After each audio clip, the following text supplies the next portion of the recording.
আজকের এই বিশ্লেষণে স্বাগত। আচ্ছা, একটা প্রবন্ধ নিয়ে আজকাল বেশ জোর চর্চা হচ্ছে, তাই না? প্রবন্ধটার নাম the battle for Bengal 2026 defending the people's mandate.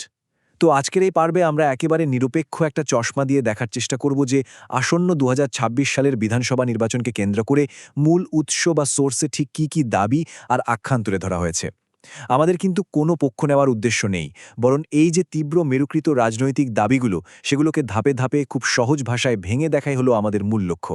তো চলুন আর কথা না বাড়িয়ে সরাসরি মূল আলোচনায় ঢুকে পড়া যাক। শুরুতেই প্রবন্ধটা যে লাইনটা দিয়ে নিজের সুর বেঁধে দিচ্ছে সেটা কিন্তু বেশ নাটকীয়, বলা যায় একেবারে আক্রমণাত্মক একটা স্লোগান। এই যে দাবি করা হচ্ছে যে মুখ্যমন্ত্রী মমতা বন্দ্যোপাধ্যায় নাকি আগেভাগেই এক ধরনের নির্বাচনী কারচুপির চেষ্টা ধরে ফেলেছেন, এটা শুরু থেকেই একটা বেশ সংঘাতময় পরিস্থিতি তৈরি করে দিচ্ছে। খেয়াল করে দেখুন, এই একটা মাত্র বাক্যের মাধ্যমেই কিন্তু লেখক পুরো ২০২৬ সালের নির্বাচনটাকে নিহাত একটা সাধারণ গণতান্ত্রিক প্রক্রিয়ার বদলে রীতিমতো একটা ভোট যুদ্ধ হিসেবে দাঁড় করিয়ে দিচ্ছেন। আজকের এই বিশ্লেষণে মূলত ৫টা দিক নিয়ে আলোচনা করা হয়েছে। ১. লড়াইয়ের মূল প্রেক্ষাপট। ২. সাখাওয়াত মেমোরিয়ালের সেই হাই ভোল্টেজ অবস্থান। ৩. নির্বাচন কমিশনকে নিয়ে ওঠা বিভিন্ন প্রশ্ন। ৪. সমাজে ভয়ের রাজনীতির অভিযোগ এবং সবশেষে প্রবন্ধটির চূড়ান্ত উপসংহার। তো প্রথমে আসা যাক ১ নম্বর ভাগে ২০২৬-এর লড়াইয়ের মূল প্রেক্ষাপট এবং মূল সংঘাতের বিশ্লেষণ। এখানকার সবচেয়ে ইন্টারেস্টিং পয়েন্টটা হলো, মূল প্রবন্ধটা এই গোটা নির্বাচনটাকে শুধু ব্যালেট বা ইভিএমের সাধারণ কোনো লড়াই হিসেবে দেখছেই না। লেখক এটাকে দিল্লির পেশি শক্তি বনাম বাংলার জনশক্তির একেবারে একটা মহাযুদ্ধ হিসেবে বর্ণনা করেছেন। দাবি করা হচ্ছে যে খোদ প্রধানমন্ত্রী আর স্বরাষ্ট্রমন্ত্রী তৈরি করা কোনো একটা গোপন ব্লুপ্রিন্ট, সেটাকে ব্যর্থ করতেই নাকি বাংলার মানুষের সাথে মাঠে নেমেছেন নেত্রী। সোজা কথায় বিষয়টাকে শুধু একটা ভোট নয়, বরং বাংলার সার্বভৌমত্ব রক্ষার একটা মরণপণ লড়াই হিসেবে ফ্রেম করা হয়েছে। এবার দ্বিতীয় ভাগ, সাখাওয়াত মেমোরিয়ালের সেই বিখ্যাত অবস্থান এবং স্ট্রং রুমের পাহারায় অতন্ত্র প্রহর। এই টাইমলাইনটা দেখলে প্রবন্ধের আখ্যানটা বেশ চমৎকারভাবে বোঝা যায়। ধরুন, প্রথম পর্যায়ে ভোট শেষ হল। এরপর দ্বিতীয় পর্যায়ে যখন দিল্লির রাজনীতিকার বা তথাকথিত চাণক্যরা নিজেদের জয়ের স্বপ্ন দেখছেন, ঠিক তখনই নাকি পুরো সমীকরণটা বদলে যায়। কিভাবে? তৃতীয় পর্যায়ে সাখাওয়াত মেমোরিয়ালের সামনে মমতা ব্যানার্জির আকস্মিক উপস্থিতি আর সেই ২৪ ঘণ্টার টানা অবস্থান, এটাই নাকি পুরো পরিস্থিতি পাল্টে দেয়, এমনটাই দাবি করা হয়েছে। আর এরপর চতুর্থ পর্যায়ে গিয়ে দেখা যাচ্ছে নির্বাচন কমিশনের রিপোর্ট এবং স্ট্রংরুমের সিসিটিভি বিভ্রাটের মতো বেশ কিছু বিতর্কিত বিষয় একেবারে সামনে চলে আসছে। প্রবন্ধটাতে কিন্তু এই অবস্থানকে সাধারণ কোনো রাজনৈতিক প্রতিবাদ বলা হয়নি, বরং একে একেবারে নেত্রীর মাস্টার স্ট্রোক আখ্যা দেওয়া হয়েছে। সোর্সের দাবিটা শুনলে অবাক হবেন। বলা হচ্ছে এটা নাকি ভারতীয় রাজনীতির ইতিহাসে এমন এক বিরল ঘটনা যা কিনা প্রশাসনিক স্তরের গোপন আতাত আর ডিজিটাল স্তরে সূক্ষ্ম ইভিএম কারচুপির প্রচেষ্টাকে একদম অঙ্কুরেই বিনষ্ট করে দিয়েছে। অর্থাৎ প্রবন্ধকারের মতে এই অতন্ত্র প্রহরীর ভূমিকায় বিরোধীদের সমস্ত পরিকল্পনায় একেবারে জল ঢেলে দিয়েছে। চলুন এবার ৩ নম্বর ভাগে যাওয়া যাক, নির্বাচন কমিশনের ভূমিকা নিয়ে ওঠা প্রশ্ন আর প্রাতিষ্ঠানিক অভিযোগগুলো। এখানে লেখক খুব স্পষ্টভাবে নির্বাচন কমিশনের কার্যকলাপে অস্বচ্ছতার ইঙ্গিত দিয়েছেন। অভিযোগটা বেশ গুরুতর।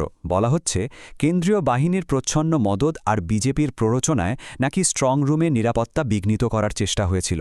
বিশেষ করে ভবানীপুরের প্রার্থীর গণনা কেন্দ্রে ব্যক্তিগত উপস্থিতির জেদ এবং তার সাথে সিসিটিভি ক্যামেরার রহস্যজনক বিভ্রাট, এই সব কিছুকে মিলিয়ে একটা সুগভীর ষড়যন্ত্রের অংশ হিসেবে দাবি করা হয়েছে। প্রবন্ধকারের সোজা কথা, এটা ছিল পেছনের দরজা দিয়ে ক্ষমতা দখলের একটা সুস্পষ্ট ব্লুপ্রিন্ট।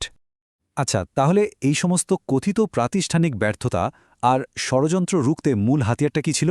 প্রবন্ধটির মতে সেই হাতিয়ার হল তৃণমূল কর্মীদের ২৪ ঘণ্টার টানা নজরদারি ক্যাম্প।